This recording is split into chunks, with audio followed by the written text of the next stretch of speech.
Hello friends, स्वागत है आपका इस यूट्यूब चैनल में जिसमें आज मैं लेके आया हूँ 10th क्लास का गेस्ट पेपर। जो मोस्ट इंपॉर्टेंट क्वेश्चन है बोर्ड एग्जाम के लिए आपको सोशल साइंस, मैथ और इंग्लिश, इन सब के मैंने अच्छे तरीके से बड़े सीनियर टीचर से, गेस्ट पेपर से और प्रीवियस ईयर क्वेश्चन पेपर से ये क्वेश्चन लेके आया हूँ मैं, जो आपको आपके लिए बहुत ही इंपॉर्टेंट है। इसमें बहुत ही कम क्वेश्चन है आपको, जो आपको वही क्वेश्चन कवर करने हैं और एग्जाम में क्वालिफाई करना है अच्छे तरीके से। चलो आप स्टार्ट करें इस वीडियो को। सबसे पहले आप चैनल को सब्सक्राइब करें अगर नए हैं, वीडियो को लाइक जरूर करें और बाकी फ्रेंड्स तक शेयर करें ताकि उसका फायदा वो भी उठा सकें। तो हम स्टार्ट करते हैं सोशल साइंस से। तो चलो स्टार्ट करते हैं। पहला पार्ट होगा सोशल साइंस के इंपॉर्टेंट क्वेश्चन 10th क्लास। जो पहला फर्स्ट यूनिट है हिस्ट्री का, the rise of nationalism in Europe, 6 marks का है। इसमें आपके इंपॉर्टेंट क्वेश्चन ये वाले हैं। आप इनका स्क्रीनशॉट साथ में उठा सकते हो या नोटबुक आप उठाओ, उस पर लिखो, जिससे आपको याद रहेगा कौन सा क्वेश्चन इंपॉर्टेंट है, वो ज्यादा इजी रहेगा। The French Revolution and the Idea of Nation, the Making of Nationalism in Europe, the Age of Revolution 1830 to 1848, the Making of Germany and Italy, Nationalism and Imperialism। Second unit 4 marks का है, nationalism in India. इसमें the first world war, Khilafat and non cooperation movement, differing strands within the movement towards civil disobedience, the sense of collective belonging। ये आपका second unit है, ये 4 marks का है। साथ में मैं आपको बताऊंगा जो आपका 2020 में 30% जो कम हुआ है वो एंड पर बताऊंगा किस तरीके से आपको इनको मैनेज करना है। तो थर्ड यूनिट है the making of global world, 5 marks का है। इसमें ये क्वेश्चन है the pre modern world, the 19th century 1815 to 1984, the inter war economy rebuilding.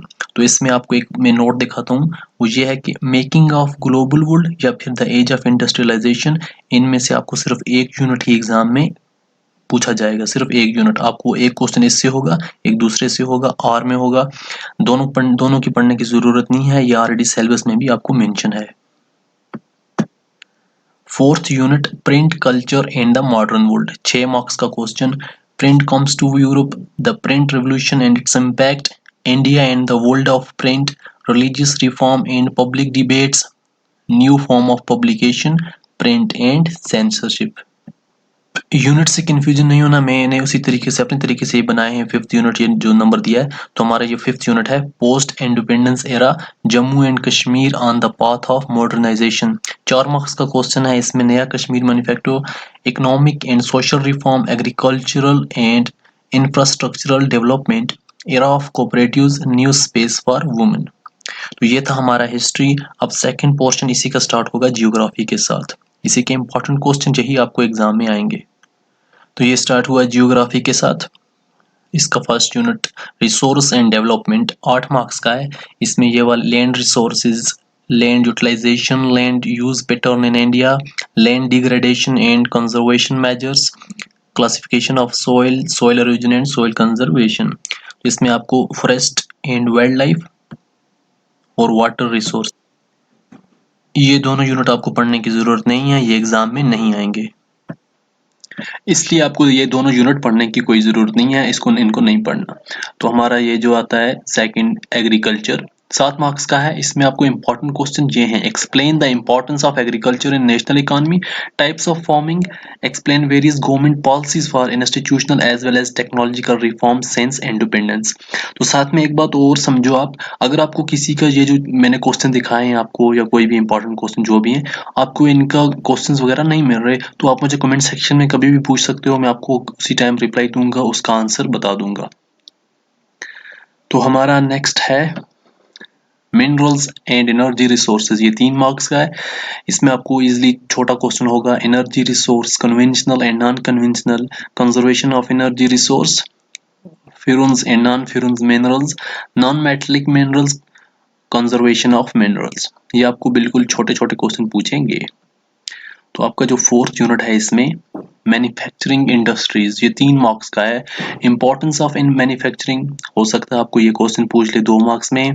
Contribution of industry to national economy, या फिर कंट्रोल ऑफ एनवायरमेंटल डिग्रेडेशन, ये आपको पूछ सकते हैं ये वाले क्वेश्चन। तो इसमें 5th यूनिट है life lines of national economy. 4 marks का है।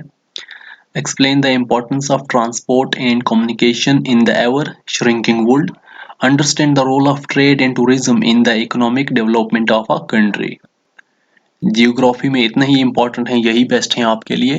तो अब पॉलिटिकल साइंस के इंपॉर्टेंट क्वेश्चन तो नहीं बताऊंगा क्योंकि उसका सिलेबस आपको कम ही है, फिर भी मैं आपको ये बताता हूँ पोल साइंस में कि आपको जो पॉलिटिकल साइंस है इसका जो चैप्टर है डेमोक्रेसी एंड डाइवर्सिटी एक यूनिट, दूसरा चैलेंज टू डेमोक्रेसी, तीसरा पॉपुलर स्ट्रगल्स एंड मूवमेंट। ये तीनों यूनिट आपको बिल्कुल नहीं पढ़ने क्योंकि ये आपको पीरियाडिक टेस्ट के लिए हैं, एग्जाम एवेलुएट के लिए नहीं है, जेके बोर्ड एग्जामिनेशन के लिए आपको ये नहीं है, ये आपको पढ़ने ही नहीं। बाकी कुछ ही क्वेश्चन बचते हैं वो आप खुद पढ़ सकते हो।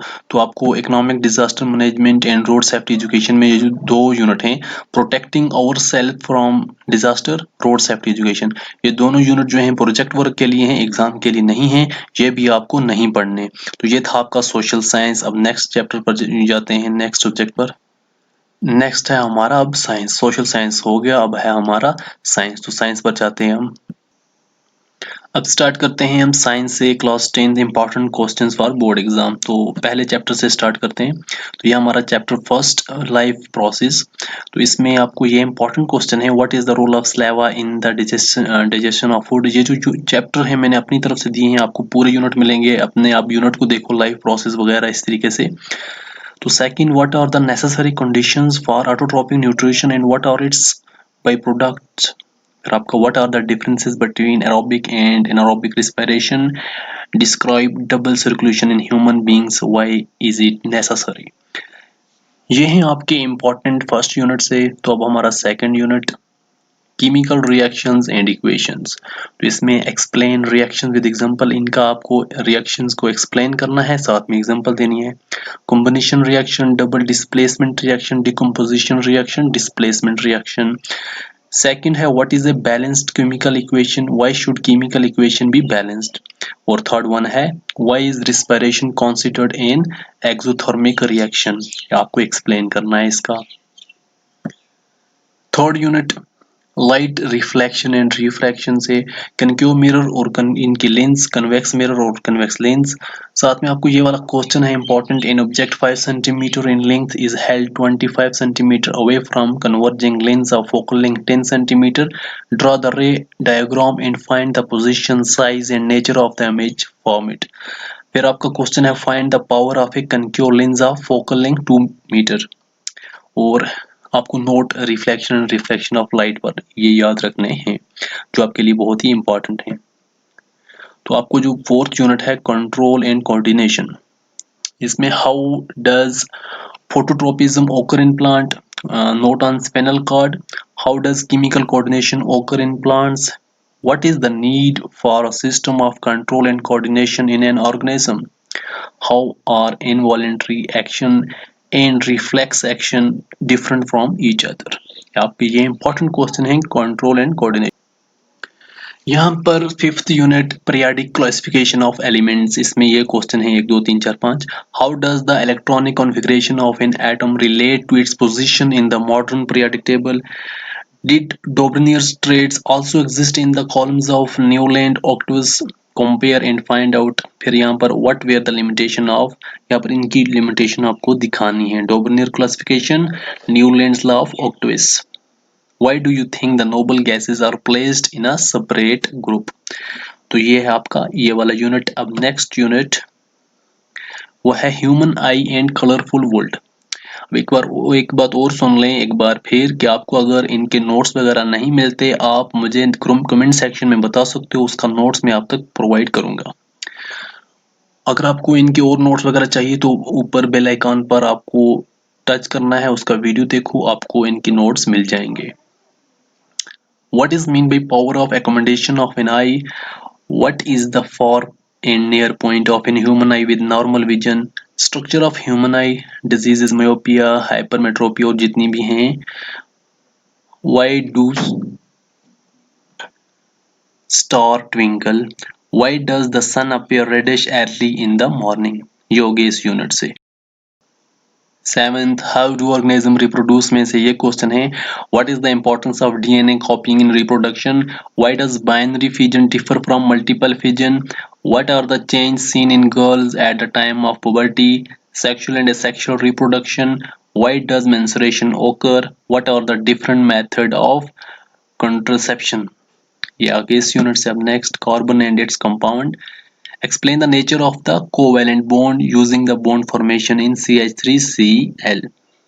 Draw the electron dot structure of ethonic acid H2SF2 perponone. Next, what is homologous series? Explain with an example. Next, what is hydrogenation? What is its industrial application? Explain the mechanism of the cleaning action of soap.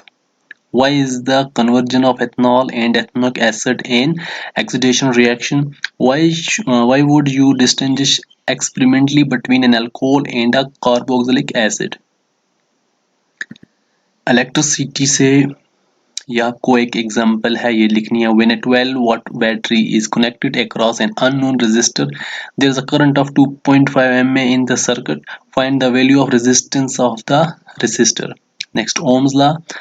फिर आपको ये वाला example आपको देखनी है, फिर ये to lamps वाली एग्जांपल जो है ये भी आपको देखनी है. और what does electric circuit means, what are the advantage of connecting electrical devices in parallel with the battery instead of connecting them in series. हमारा जो नेक्स्ट यूनिट है वो आ गया यहाँ पर, heredity and evolution. How does the creation of variation in a species promote survival?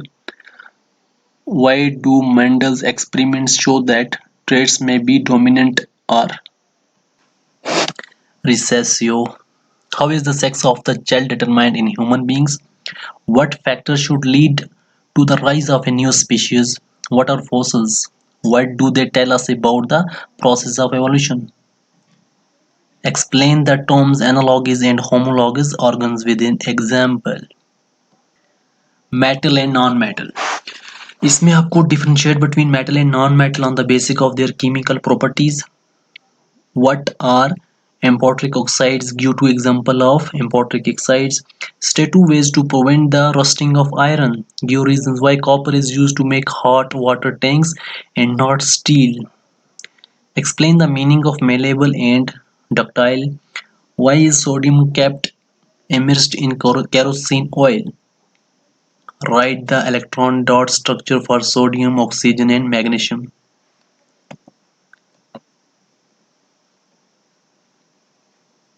Magnetic field of electric current. इसके question है, list three source of magnetic field, try label diagram of an electric motor, explain its principle and working, what is the function of split ring in an electric motor, when does an electric short circuit occur, what is the function of an earth wire, why is it necessary to earth metallic appliances, why don't two magnetic lines of forces intersect each other, state Fleming's left hand rule, what is the principle of an electric motor. Next है acid bases and salt. यहाँ पर इसके question थोड़े एक दो ज़्यादा हैं. Why does distilled water not conduct electricity where rain water does. Why do acid not show acidic behavior in the absence of water? Plaster of Paris should be stored in a moisture-proof container. Explain why. What is neutralization reaction? Give two example. Why do HCl, HNO3, etc. show acidic character in aqueous solution, while solution of compound like alcohol and glucose do not show acidic character? Why does dry HCl gas not change the color of the dry litmus paper? Source of energy. What is a good fuel? Why are we looking at alternate source of energy? What is geothermal energy? Hydrogen has been used as rocket fuel. Would you consider it as cleaner fuel than CNG? Why or why not? Our environment. What is biological magnification? Will the level of this magnification be different at different level of the ecosystem? What are the problems caused by non-void? Why is damage to the ozone layer a cause for concern? What steps are being taken to limit this damage? Irritable wastes that we generate. Last unit of science का हमें आता है management of natural resource. इसमें 3 question हैं। What change can you make in our habit to become more environment friendly? Why should we conserve forest and wildlife? Suggest some approach toward the conservation of forest। ये था last unit इसका। अब जाएंगे हम science का last unit. अब जाएंगे mathematic पर, जो हमारा मैथमेटिक के बाद होगा इंग्लिश। सोशल साइंस डन, अब मैथ के बाद English. Mathematic class 10th important questions for board exam. Start from unit first real number. इसमें जो इंपॉर्टेंट क्वेश्चन है Euclid division logarithm question 1, irrational numbers prove root 5 is irrational number. इसी तरीके से कुछ भी क्वेश्चन आ सकता है, root 5, root 6, root 7, anything. Unit second polynomial, divide the polynomial question 1। Second इसमें क्वेश्चन 3 और एक्सरसाइज इसी का डिवाइड द पॉलिनोमियल और क्वेश्चन थर्ड और question third of exercise 2.3, exercise 2.3 का question number third. Unit third linear equation in two variable, exercise 3.3 complete, exercise 3.4, exercise 3.5, 3.6 का question number 1। इसी तरीके से unit fourth quadratic equation, exercise 4.1 का question 2, exercise 4.2 पूरी, 4.3 का क्वेश्चन 1 एंड सेकंड, एक्सरसाइज 4.4 का question third and fourth. Unit 5 AP, exercise 5.2 का question 5, 7, 10, 13, exercise 5.3 complete, exercise 5.4 का question 1 and second. Unit 6 triangles, exercise 6.3 question number 2 to 16, exercise 6.4, exercise 6.5 question 2, 4, 5, 9, 10, 12, 15।